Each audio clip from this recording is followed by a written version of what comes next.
변수가 많은 대학 입시, 저 변춘수가 여러분의 학과 선택을 도와드리겠습니다. 안녕하세요. EBS 입시 온라인 학과 선택 변춘수입니다. 요즘 휴가 때 해외여행 즐기시는 분들 많으시죠? 해외여행이 일상화되면서 여행지도 굉장히 다양해졌는데요. 최근 조사에 따르면 한국인 선호도 1위가 바로 스페인이었다고 합니다. 그만큼 숨겨진 매력이 가득한 곳이란 뜻이겠죠? 오늘은 스페인어는 물론 라틴 아메리카의 역사와 문화까지 스페인어권 지역 전문가를 양성하는 스페인어과를 만나보겠습니다. 먼저 도움 말씀 주실 분들 소개하겠습니다. EBS에서 스페인어를 가르치고 계십니다. 안주희 선생님 나와주셨습니다. 안녕하세요. 안녕하세요. Hola, bienvenidos a todos. Me llamo Juy An, soy profesora de español. Mucho gusto. 안녕하세요. EBS 입시 한라인 학과정보의 길잡이 안주희입니다. 와, 스페인어는 영어하고는 사뭇 다른 느낌이 나는 것 같은데요. 또 한 분은 현재 한국외국어대학교 스페인어과에 재학 중인 신재민 학생입니다. 어서 오세요. Hola, mucho gusto. Me llamo Jaemin Shin y estudio español en Hankuk Universidad de Estudios Extranjeros. Ojalá que esta entrevista ayudará a los estudiantes en decidir sus carreras. 안녕하십니까. 스페인어과 한국외국어대학교 스페인어과 4학년 신재민입니다. 와, 오늘은 느낌이 상당히 색다릅니다. 제2외국어 하면요, 저희 때는 뭐 독일어 그리고 뭐 프랑스어 정도 배웠고 요즘 아이들은 일본어, 중국어 많이 하는데요. 스페인어는 좀 낯선 분들 많을 것 같아요. 안주희 선생님은 어떻게 이 스페인어를 전공하게 되셨나요? 네, 저는 어머니가 고등학교 때 제2외국어로 스페인어를 권유하셔서 시작하게 됐습니다. 근데 막상 배워보니까 너무 재밌고 또 스페인어와 스페인어권 문화에 푹 빠져들게 돼서 대학 때 스페인어를 전공으로 선택하는데 주저함이 없었습니다. 와, 어머니께서 안목이 있으셨네요. 신재민 학생은 어떤 이유로 이 스페인어과를 지원하게 되었나요? 네, 저는 고3 때 꿈이 꿈이 외교관이라서 정치 외교학과에 진학하고 싶었는데 이제 부모님 권유가 혹시 나중에 꿈이 바뀔 수도 있으니 어찌 보면 타협점으로 제2외국어인 스페인어를 권유하셨습니다. 그래서 저는 1전공으로 스페인어를 택했고 지금은 경영학이 흥미 느껴서 경영학을 공부하고 있습니다. 그러면 이제 스페인어와 지금 경영학을 둘 다 공부하고 계신 건가요? 네, 그렇습니다. 아, 네. 여러 가능성이 지금 열려있는 상태 같은데요. 선생님, 이 스페인어라고 하면 낯설게 느끼는 분들이 많을 것 같아요. 우리 생활 속에서 이 스페인어를 느낄 수 있는 부분이 좀 있을까요? 네, 크게 세 가지 정도로 말씀을 드릴 수 있을 것 같아요. 일단 문학을 같이 보면요. 한 번쯤 다 들어보셨을 겁니다. 미겔 데 세르반테스의 돈키호테나 돈키호테. 네, 그리고 또 문학 작품에 관심이 많은 분들은 콜롬비아 작가죠. 가브리엘 가르시아 마르케스의 100년의 고독 이런 것들이 있고요. 네. 또 이 밖에도 사실 스페인어권 국가대에서 노벨문학상 수상자가 무려 11명이 나왔기 때문에 네. 훌륭한 작가와 작품들이 아주 많다고 할 수 있습니다. 자, 그리고 이제 두 번째로 노래를 말할 수 있는데요. 은근히 저희가 스페인어 노래를 많이 듣고 있었어요. 잘 모르셨겠지만. 그래서 저희가 초등학교나 중고등학교 때 함께 배웠었던 라쿠카라차 같은 알죠. 네네, 라쿠카라차는 멕시코 혁명을 배경으로 한 노래가 되겠고요. 그리고 저희가 라디오 방송에서 듣다 보면은 에레스토나 키사스 같은 그런 스페인어권 가수들이 부르는 노래를 종종 들을 수 있습니다. 네. 네, 그리고 이제 마지막으로 영화를 볼 수 있는데요. 요즘은 스페인어권 영화들이 많이 수입이 되고 있어요. 그래서 요즘에 가장 최근에 개봉한 영화는 스페인의 대표 감독이죠. 페드로 알모도바르의 홀리에타라는 영화가 있습니다. 우리나라로는 줄리에타로 들어온 걸로 네. 알고 있고요. 그리고 그 밖에 멕시코 출신 감독인 기에르모 델 토로의 파네미로, 이런 작품들은 아주 우리 학생들이 좋아하는 영화라고 할 수 있습니다. 네, 문학 작품 그리고 음악, 영화 이야기를 들으니까 낯설게 느껴졌던 이 스페인어가 갑자기 좀 친근하게 느껴지는데요. 스페인어를 배우는 그 기초 단계가 영어와 비슷한 점이 좀 많을 것 같아요. 그래서 진입 장벽이 낮다 그런 말도 하거든요. 어떤가요, 선생님? 네, 사실 어원이 같은 것은 아닙니다. 영어 같은 경우는 고대 앵글족이 쓰던 앵글리시에서 유래가 되었고요. 그리고 스페인어는 라틴어에서 파생된 언어입니다. 하지만 역사 속에서 언어가 서로 영향을 주고받기 때문에 처음 시작을 할 때는 영어와 스페인어의 아주 비슷한 어휘들을 보게 돼요. 그래서 한번 도전해 볼만하다라는 느낌을 갖게 합니다. 그래서 예를 들어서 우리가 영어에 조금 더 익숙하니까 네. 영어의 학생을 뜻하는 스튜던트는 스페인어로 에스투디안테라고 하고요. 하고요. 네. 그리고 영어의 선생님을 뜻하는 프로페서는 스페인어로 프로페소로 해서 형태도 비슷하고 뜻도 같은 어휘들이 상당히 많습니다. 네. 그렇게 예를 들어주시니까 정말 비슷하구나 그런 생각도 드는데요. 재민 학생은 입학하기 전에 이 스페인어를 배운 경험이 있었나요? 아니요, 저 없었습니다. 그러면 전혀 모르고 이제 대학에 입학을 했는데 학업을 따라가는데 좀 어렵진 않았나요? 네, 사실 저는 처음 배운 입장이어서 처음엔 좀 힘들었습니다. 그래서 처음 이제 스페인어과 진학한 학생들에게 말하고 싶은 거는 기본적인 스페인어 글자가 무엇이고 발음이 어떻게 되고 그리고 가장 스페인어 핵심이라 볼 수 있는 동사 변화의 개념은 무엇인가, 그 정도의 기본 개념만 익히고 오면 1학년 수업을 시작하는데 훨씬 부담이 덜하지 않을까 싶고 좀 조언하는 바입니다. 네. 두 분 말씀 들어보니까 스페인어를 처음 배우는 사람들도 너무 걱정할 필요는 없겠네요. 그러니까 수능 끝나고 이제 대학 입학하기 전에 간단하게 어떻게 발음하는지 정도만 공부해 오면 좋겠다. 네. 이런 조언해 주셨습니다. 재민 학생, 이 스페인어과 커리큘럼은 어떻게 구성되어 있나요? 네, 스페인어과 커리큘럼은 크게 두 가지로 나뉘어 있습니다. 하나는 스페인어 자체를 배우는 어문학인데 그건 1, 2, 3학년 때 초급, 중급, 고급을 거치면서 쓰기나 말하기, 듣기, 작문, 문법 이러한 분야의 스페인어의 공부를 합니다. 네. 그리고 이제 고학년인 3, 4학년이 되면 더 발전해서 스페인어를 활용해서 하는 학문을 선택해서 공부할 수 있게 되는데 그거는 언어나 문학 아니면 지역학과 같은 과목을 선택해서 공부할 수 있게 됩니다. 네. 그러니까 정리하자면 스페인어를 외국어로서 마스터하는 언어 관련 수업과 또 스페인어권의 역사, 문화, 경제 등을 배우는 지역 전문가 관련 수업으로 나눌 수 있을 것 같다. 이런 말씀 해주셨습니다.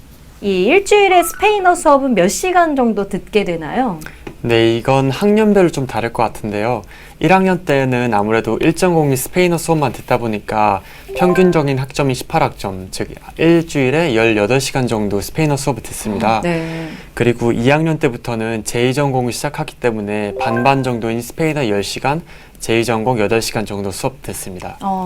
1학년 때 스페인어 수업이 주당 18시간이면 꽤 많은 시간을 차지하는데요. 학생들이 좀 부담스러워하진 않나요? 사실 1학년 때는 이제 학생들이 공부량이 좀 많고 처음 접하는 언어이다 보니까 많이 어려운 경향이 있습니다. 이것은 보통 남학생들이 좀 더 심한 것 같은데 여학생들 언어를 접하는 것 좀 더 편하고, 그리고 고등학교 때 만약에 공부하고 온 친구가 있으면 그 친구들은 초급 수업은 정말 빨리 따라갑니다. 네. 근데 이러한 것을 떠나서 1학년들이 많이 놀고 싶어하는 심리도 있기 때문에 아마도 공부의 어려움은 그런 놀고 싶은 마음에도 있지 않나 싶습니다. 그래요. 그리고 다른 나라의 언어를 배운다는 게 그렇게 쉬운 일은 아니죠. 네. 이번에는 스페인어과 학생들의 강의실을 직접 찾아가 봤습니다. 화면 보시고 계속 이야기 나누도록 하겠습니다. 한국외국어대학교 스페인어과를 찾았습니다. 화기애애한 이곳은 스페인어 회화 수업이 한창인 강의실.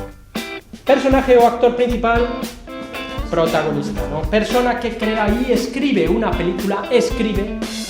스페인어과에는 스페인어를 배우고 오는 학생도 일부 있지만 스페인어를 전혀 경험해보지 않고 입학을 하는 경우도 많은데요. 그렇다고 걱정할 필요는 없습니다. 저학년에 집중적인 언어 수업이 마련돼 있기 때문에 학과 커리큘럼만 잘 따르면 누구든 고급 스페인어를 구사할 수 있습니다. En este curso, no solo yo, todos los profesores nativos que lo imparten, intentamos integrar todas las destrezas lingüísticas, pero lógicamente, como se trata de una clase de conversación, nos centramos en tres: en la producción oral del estudiante, en la comprensión auditiva y en la interacción, ¿no? Es decir, en la capacidad para interactuar a través del intercambio lingüístico entre ellos mismos, con el profesor y potencialmente también con otros hablantes nativos, españoles o latinoamericanos. 스페인어는 동양인에게 특히 낯설게 느껴지는 외국어이지만 학생들은 학과 수업을 통해 스페인어의 숨겨진 매력을 발견할 수 있습니다. 언어에는 그 언어를 사용하는 사람들의 정서와 문화, 사고가 반영되어 있습니다. 그래서일까요? 스페인어를 들으면 특유의 리듬감, 열정, 그리고 경쾌한 에너지가 느껴진다는데요. 배우면 배울수록 빠져들게 됩니다. 언어라는 게 저는 그래도 좀 정직한 공부라고 생각해요. 노력한 만큼 쌓인다고 해야 되나, 그래도? 그래서 하면 할수록 느는 맛이 있는 것 같아요. 스페인 시제가 굉장히 복잡하기 때문에 사실 그거를 배우는데 어려워요. 어렵고 그 동양어를 사용하는 사람으로서 굉장히 이해하기 힘든 부분도 있는데 그렇게 시제가 복잡하기 때문에 사실상 뉘앙스나 어떠한 시점을 정확하게 표현하는 데 있어서는 스페인어만큼 더 좋은 언어는 없다고 생각해요, 저는. 자, 지금 우리들을 할 때 여러분들은 이해하지. 지금은 스페인 문학사 수업 시간. 중세부터 현대까지 대표적인 스페인 문학 작품을 통해 우리가 경험하지 못한 삶의 이면을 느낄 수 있을 뿐 아니라 스페인어에 대한 이해도 높일 수 있습니다. 그리고 그걸 통해서 가족을 저는 다양성이라고 하고 싶습니다. 종교 문학에서부터 시작해서 어떻게 세속 문학, 그리고 어떻게 보면 전위 문학까지 이 다양한 그런 장르의 문학이 다 골고루 존재하는 그런 다양함이고, 그리고 그것은 또 지리적으로도 반도에 위치해 있으면서 기독교 문화와 그 다음에 이슬람 문화라는 것은 굉장히 이질적인 문화를 같이 담고 있다라는 그런 측면에서 다양한 그런 성격을 가지고 있다고 할 수 있겠습니다. 펼쳐서 보여주는 장면이 나온다고 해요. 그걸 보고 어떤 교수님이 그게 죽음의 승리다라고 표현을 하셨는데, 저는 그 달에 대한 경외심, 달이 뭔가 굉장히 초월적인 힘으로 나타나잖아요. 이런 것도 스페인 농경 사회에서 이제 농사를 지으려면 자연의 힘이 굉장히 많이 작용을 하는데, 그런 데서 비롯됐다고 보는 의견도 있습니다. 라고 하는데, 이런 걸 보면 학생들은 수업 시간에 문학 작품을 직접 조사해 발표하는데요. 이 나무꾼들도 오늘 소개하는 작가는 독특한 감성의 시인이자 극작가인 페데리코 가르시아 로르카입니다. 약간 신들리는 상태라고 해야 되나? 완전 음악이랑 혼연? 읽다가 왜 이런 표현을 썼을까? 이게 좀 이해가 안 되면 어쨌든 원어랑도 비교를 해봐야 되는 것도 어렵고, 아까 말씀하신 것처럼 그때 역사적 배경이라던가 스페인의 상황 같은 것도 다 알아야 되기 때문에 그런 점들이 어려운 것 같아요. 이게 답이 정해져 있지 않은 거, 그리고 총괄적으로 다 알아야 된다는 거. 어학에 대해서 배우는 게 비중이 제일 높지만, 그 이외에도 이제 스페인 문화사라는 과목이 또 있어요. 근데 그 과목에서 스페인의 역사에 대해서 배우다 보면 우리나라와 굉장히 유사한 점이 많아요, 스페인이 역사가. 그래서 보면서 굉장히 흥미롭다는 생각을 많이 해서 많이 했어요. 중남미 문화사 수업은 라틴 아메리카의 정치, 경제, 문화 등 다양한 분야를 폭넓게 다룸으로써 지역 전문가 양성에 초점을 맞춥니다. 영화의 한 주인공이 여행을 하면서 자연 경관을 갖다가 이렇게 소개를 하는 그런 영화의 특징으로, 이렇게 중남미의 현대 영화의 특징을 5가지로 잡아볼 수가 있겠어요. 베이지라는 인물인데, 이 웰링턴은 이번 학기에는 영화를 주제로 라틴 아메리카 국가들의 사회와 문화적인 특징을 살펴보고 있는데요. 무엇보다 그들의 삶을 이해하고 가까워지려는 노력이 중요하기 때문입니다. 그래서 쫓아가다가 친한 친구의 관계도 보면 친해질 수 있는 게 상대방이 저를 잘 이해를 해주고 할 때 친해질 수 있듯이, 우리가 중남미 국가에 일단은 접근을 하려고 할 때 그들의 문화를 갖다가, 그들의 어떤 그 생활한 그 흔적들을 갖다가 잘 이해를 할 때 그들을 가깝게 다가갈 수 있고, 그들도 우리가 그들 문화에 대해서 이렇게 많이 알고 관심을 갖는구나 하는 그 사실을 알 때 그들도 마음을 열고 우리를 받아들일 수 있지 않을까. 이제 뭐 문화사 이런 거 하면은 왠지 좀 대학교 수업하면은 지루한 내용 배울 것 같은데, 실제로 막 영화 이런 것도 배우고, 그리고 또 저희가 학생들이 다 한 번씩 발표를 돌아가면서 하거든요. 그래서 아무래도 교수님한테 배우는 것도 재밌지만 같은 학생들끼리 같이 막 공유하고 팀을 만들어서 이제 자료 조사도 하고 하니까 훨씬 더 재밌는 것 같아요. 이곳은 과 동아리 로스노비어스의 연습실. 스페인어로 연인들이라는 뜻을 가진 로스노비어스는 라틴 아메리카 음악을 배우고 연주하는 동아리입니다. 라틴 아메리카는 엄청 다양한 문화가 혼재해 있는 걸로 알려져 있잖아요. 아프리카에서 노예들도 왔고 또 원래 살고 있던 원주민들의 음악도 있었고 그리고 스페인에서 온 백인들도 있었고 그 모든 사람들의 그 문화가 서로 다른 그런 문화가 혼재돼서 다양한 것을 맛볼 수 있다는 그런 매력이 있는 것 같아요.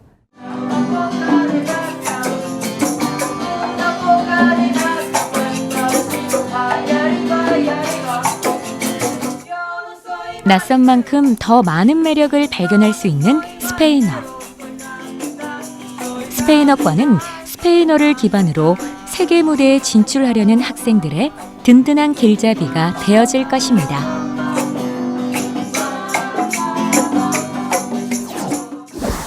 네, 화면에서도 봤지만 여러 수업들 중에서도 학생들에게 특히 인기가 많은 수업은 어떤 수업들인가요? 학생이 원하는 아니면 관심 있는 분야에 따라 다르겠지만 저의 경우에는 스페인 문화사가 가장 기억에 남는 과목이었습니다. 이 과목에서는 스페인 역사, 특히 중세를 중점으로 다루는데 그 논리적 흐름에서 어떻게 중세부터 근대부터 현대까지 스페인이 변해왔는지 그 근원을 알 수 있는 아주 흥미로운 수업이었습니다. 그 다음으로 제가 들은 흥미로운 수업은 고급 스페인어 작문이었습니다. 이 수업은 마지막으로 듣는 최종 단계에 있는 스페인어 작문 수업인데 한국어로도 쓰기 어려운 만큼 힘든 작문을 스페인어로 해야 되는 만큼 아주 교양 있고 아주 담백하게 스페인어의 정점을 찍는 그런 수업이어서 제 기억에 남습니다. 네, 반대로 학생들이 좀 어려워하고 부담스러워하는 수업에는 어떤 것들이 있나요? 아이러니하지만 제가 방금 언급한 고급 스페인어 작문이 가장 학생들이 힘들어하는 수업인데요. 이 수업은 새 수업 분량이라고 할 만큼 정말 양이 많습니다. 네. 하지만 그 스페인어과 학생으로서 가장 스페인어의 최정점을 찍는 수업이기 때문에 이 정도 학습량은 어쩔 수 없다고 생각합니다. 네, 하지만 그 힘든 과정을 거쳐서 장문의 글을 스페인어로 완성하면 굉장히 뿌듯할 것 같네요. 또 스페인어과에서는 언어뿐만 아니라 이 스페인 문화사처럼 스페인이나 라틴 아메리카의 역사, 문화 등 다양한 분야를 배우게 되는데요. 선생님, 이 스페인과 우리나라의 문화적인 차이점이나 공통점에는 어떤 것들이 있나요? 네, 일단 먼저 차이점을 말씀을 드리면 제 개인적인 경험입니다. 그렇기 때문에 모든 스페인어권 사람들이 그렇다라는 건 아니고요. 기본적으로 이 사람들은 굉장히 여유롭고 느긋합니다. 그래서 만약에 저녁 7시에 파티를 계획을 했으면 모두가 모이는 시간은 한 저녁 10시 정도가 됩니다. 밤이네요, 밤. 네네. 네. 하지만 어느 누구도 그거에 대해서 불평하지 않고요. 어. 있는 사람들끼리 즐기면서 오면은 또 반겨주고 이런 문화가 되고 있고요. 그렇군요. 네, 사실 처음엔 전 적응은 안 됐어요. 근데 나중에는 이게 훨씬 좋은 문화가 아니겠나라는 생각을 했었습니다. 그리고 이제 공통점도 당연히 있겠죠. 기본적인 거는 공통적인 것 같아요. 예를 들어서 식사할 때 소리를 내서 먹지 않는다거나 입에 음식을 가득 넣고 말하지 않는다거나 뭐 이런 것들은 또 비슷하고요. 정말 비슷한 거는 뭐냐면 이 사람들도 정이 굉장히 많은 사람들이라는 겁니다. 예, 네. 그래서 저희랑 잘 통하는 부분이 있습니다. 네. 네. 정하면 또 대한민국인데 이 스페인어권도 정이 통하는군요. 언어는 물론이고 이 문화적인 부분은 책으로 배우기보다는 현지에서 직접 그들과 생활하면서 경험하는 것이 가장 좋은 방법일 텐데요. 외국어과 학생들이 어학연수를 많이 떠나는 이유이기도 합니다. 스페인어과 학생들은 어떤 편인가요? 네, 스페인어과에서는 저희 학교의 경우에는 이제 3학년 이상 되면 최저 학점인 3.0만 만족시키면 외국으로 보내줄 기회가 많이 주어집니다. 그래서 외국에 나가서 현지 체험이나 문화 경험 많이 할 수 있습니다. 재민 학생도 이제 교환학생으로 다녀오셨나요? 아, 네. 저는 작년에 1년 동안 멕시코에 교환학생 다녀왔습니다. 네. 거기에서 2학기 동안 역사나 문학 그런 학부 수업을 듣고 왔는데요. 거기에서 언어 실력도 배우고 그런 문학적인 거나 그들의 역사도 배웠지만 무엇보다 즐겁고 수학이었던 거는 그 사람들과 어울리는 그러한 그 마음을 배웠다는 것 같습니다. 지금 거기 제 가족 같은 친구들도 있고 알게 된 현지 한인 교포들도 있어서 다시 돌아가도 아무런 문제가 없을 만큼 굉장히 그리운 장소가 되었습니다. 네, 그렇군요. 낯선 사람과 마음이 통할 수 있다는 것은 서로가 다르다는 것을 인정했을 때 가능해지는 일일 텐데요. 이런 다른 문화에 대한 열린 자세, 이런 것들이 이제 스페인어과를 지원하는 학생들이 가져야 할 자질이 될까요, 선생님? 네, 물론입니다. 네. 하지만 또 언어라는 것이 처음에는 호기심을 가지고 시작할 수 있지만 중도 포기하는 경우가 많아요. 그래서 일단 끈기가 또 중요합니다. 끈기와 타문화에 대한 열린 마음, 수용적인 자세가 중요하다고 할 수 있습니다. 네, 그렇군요. 선생님, 이 스페인어과를 졸업하면 향후 어떤 분야로 진출할 수 있을까요? 일단은 기본적으로는 그냥 스페인 어학이나 문학, 지역학 등을 그냥 꾸준히 공부해서 학계에 남는 그런 경우도 있고요. 또 뭐 공기업, 코트라 같은 공기업이나 언론, 경제, 다양한 분야로 진출할 수 있겠습니다. 그런데 무엇보다 스페인어과의 특징은 해외에서 일할 수 있는 기회가 아주 많이 주어진다라는 거죠. 네, 최근에는 또 뭐 라틴 아메리카 국가들과의 교류도 많이 증가를 해서 스페인어를 할 줄 안다는 것은 굉장한 강점이 될 것 같습니다. 재민 학생은 어떤 꿈을 갖고 있나요? 네, 저는 스페인어와 제 이중 전공인 경영학을 활용한 일을 하고 싶습니다. 제가 관심 있는 분야는 친환경 에너지 분야인데, 스페인어를 통해서 한국뿐만이 아니라 해외에 나가서 하는 일을 하고 싶고, 그리고 경영학에서 가장 관심 있는 전략 기획 일을 합쳐서 친환경 에너지 관련된 회사에서 전략 기획을 맡고 싶습니다. 제가 스페인어의 과이기 때문에 이번 방학 때 한국전력에서 인턴으로 일할 기회가 생겼어요. 근데 이것은 문과인 제가 이런 에너지 회사에서 인턴할 기회가 쉽지 않은데 스페인어과가 아니었으면 접하기 힘들 기회였을 거라 생각합니다. 네, 근데 스페인어라는 전공과 무관한 곳으로 취업이 되는 경우도 있을 텐데요. 그럴 때는 이 스페인어를 전공한 것이 어떤 도움이 될 수 있을까요? 네. 실제로도 저희 선배들 중에서도 스페인어를 전공하고도 직접 관련이 없는 일을 한 경우가 많습니다. 네. 그래도 스페인어를 공부한 게 어떠한 도움이냐 물으시면 스페인어를 공부하면서 했던 논리적인 작문이나 논리력은 어느 일을 하든지 필요한 사고방식이고 그러한 능력이라 생각합니다. 그리고 언어 능력뿐만이 아니라 외국에서 교환학생 다녀오면 한국 사회에서 한 발짝 뒤로 물러나서 바라보게 되는 그러한 경험을 하게 되는데 이것은 보다 폭넓게 사회를 보는 시각을 주고 저의 경우에도 작년에 멕시코에 다녀왔을 때 1년 만에 한국에 돌아온 것임에도 불구하고 굉장히 사회가 낯설어 보이더라고요. 그래서 굳이 언어를 배운 것만이 아니더라도 보다 사회를 넓게 이해하는 그러한 시야에도 도움이 될 거라 생각합니다. 네, 스페인어과에서는 스페인어만 배우는 건 아니고 또 문화도 배우니까 다양한 문화를 이해하고 또 우리 사회를 다른 시선으로 볼 수 있는 것들을 경험하게 된다라는 말씀해 주셨습니다. 이번에는 한국외국어대학교 스페인어과를 졸업한 졸업생을 만나봤습니다. 화면으로 만나보시죠. 안녕하세요. 저는 현재 외교부 중남미 협력과에서 근무하고 있는 스페인어과 08학번 백민지라고 합니다. 스페인어과를 졸업하고 난 다음에 국립외교원 2기 시험을 통과해서 1년간의 연수를 마치고 현재 외교부에서 근무한 지 만 1년을 다 채워가고 있습니다. 저희 과에서는 미주기구, 라틴 아메리카 국가 공동체, UN 카리브 경제위원회와 같은 중남미 지역기구와의 협력을 하고 있습니다. 제 카운터파트가 중남미 국가들이다 보니 보통 그리고 그 친구들이 영어를 못하는 경우가 많기 때문에 실제 업무에 있어서는 스페인어를 많이 사용하고 있습니다. 언어 그 자체를 배울 수 있다는 점을 꼽고 싶습니다. 의문론, 구문론, 언어사부터 시작해서 실제 언어를 사용하는 법을 배우기 때문에 저는 그 점이 가장 좋았고 지금 가장 도움이 되고 있다고 생각합니다. 네, 안녕하세요. 저는 우리나라 자동차 기업에서 해외 영업본부의 해외 마케팅 업무를 담당하고 있는 정윤환입니다. 제가 주로 맡고 있는 업무는 스포츠 마케팅 업무인데요. FIFA, UEFA 그리고 세계 양궁협회의 스폰서십, 후원 업무를 담당하고 있고요. 마케팅 활동을 주로 담당하고 있습니다. 제가 대학교에 다니던 시절에 중남미 아르헨티나에서 교환학생을 한 경험이 있었고요. 그리고 콜롬비아에서도 인턴을 했었는데 아무래도 그때 스페인어뿐만 아니라 그 나라의 문화 그리고 역사에 대해서 많이 배울 수 있었습니다. 지금 현재 업무를 담당하면서도 그 중남미 지역 국가 담당자들과 커뮤니케이션 할 기회가 많은데 아무래도 문화를 이해하고 있다는 것에서 대화가 좀 더 잘 통하거나 그리고 업무적으로 좀 풀어나가는 데도 큰 도움이 되기도 하고요. 이 언어뿐만 아니라 문화, 역사 이런 다양한 수업들을 많이 들으셨으면 좋겠고요. 그리고 인턴, 교환학생 이러한 경험들이 있다면 정말 자신 있게 도전하라고 권하고 싶습니다. 이러한 경험들이 결국 여러분들 삶의 자산이 될 수 있고요. 직장 생활을 할 때나 아니면 사회생활을 할 때에도 큰 가능성이 될 수 있다고 생각합니다. 이런 가능성들을 꼭 잡으라고 말씀드리고 싶습니다. 네, 졸업생의 영상 잘 봤습니다. 재민 학생, 공부하면서 이 스페인어과만의 매력이랄까요? 뭐라고 생각하시나요? 스페인어과는 어찌 보면 한국에서는 낯선 언어일 수 있습니다.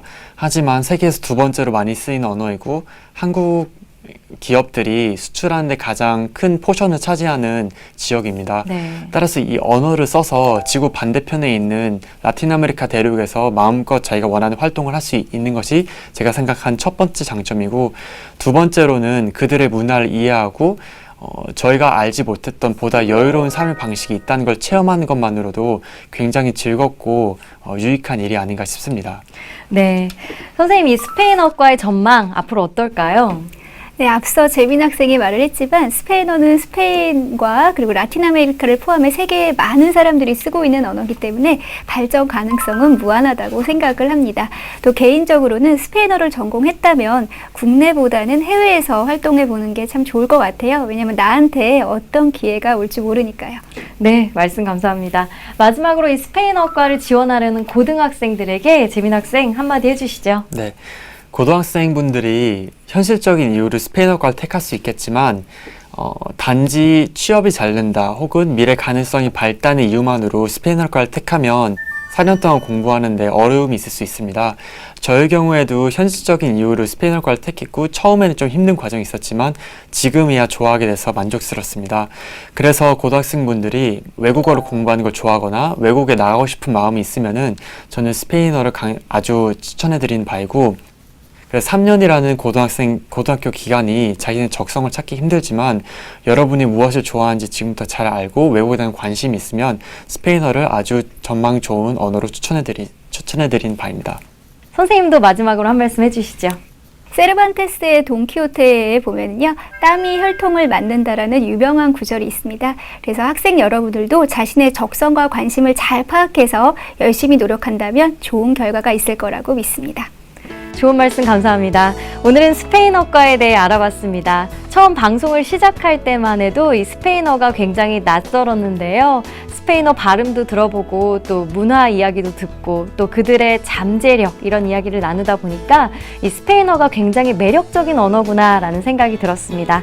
다른 나라의 삶과 문화를 배우고 또 그들과 즐길 준비가 되어 있는 학생들은 이 스페인어과에서 남다른 길을 발견해보는 것은 어떨까요? 오늘 도움 말씀 주신 신재민 학생 그리고 안주희 선생님 감사합니다. 시청자 여러분, 전 다음 주 이 시간에 찾아뵙겠습니다. 고맙습니다.